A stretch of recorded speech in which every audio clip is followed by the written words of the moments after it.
ایک بادشاہ اپنے منہ زور گھوڑے پر سوار تھا۔ گھوڑا کسی وجہ سے بچکا تو بادشاہ سر کے بل زمین پر گر گیا اور اس کی گردن کی ہڈی کے مہرے ہل گئے۔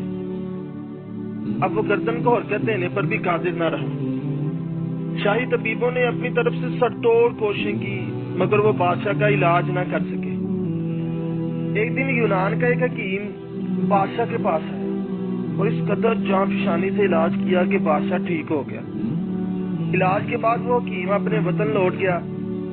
کچھ عرصے بعد وہ دوبارہ بادشاہ کے وطن میں آیا تو سلام کے ارادے سے شاہی دربار میں حاضر ہوا۔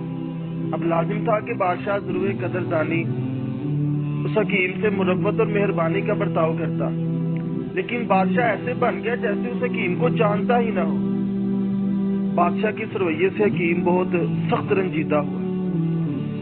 یونانی حکیم بادشاہ کے دربار سے باہر آیا تو اس نے ایک غلام کو پاس بلا کر کہا، میں تمہیں کچھ بیج دیتا ہوں، انہیں بادشاہ کی خدمت میں پیش کرنا اور کہنا کہ یونانی حکیم نے دیے ہیں۔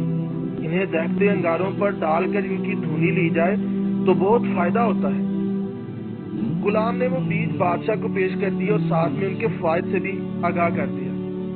بادشاہ کے حکم سے فوراً دہتے انگارے پیش کیے گئے، مگر جب بیج انگاروں پر ڈال کر بادشاہ نے دھونی لی تو اسے ایک زوردار چھینک آئی جس سے اس کی گردن کے مہرے پھر سے پرانی حالت میں چلے گئے۔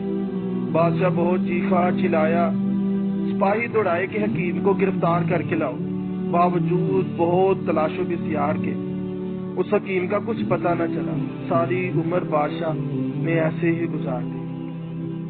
شیخ سعدی علیہ الرحمہ فرماتے ہیں، ہمیشہ محسن کو بلائی کے ساتھ یاد رکھنا چاہیے۔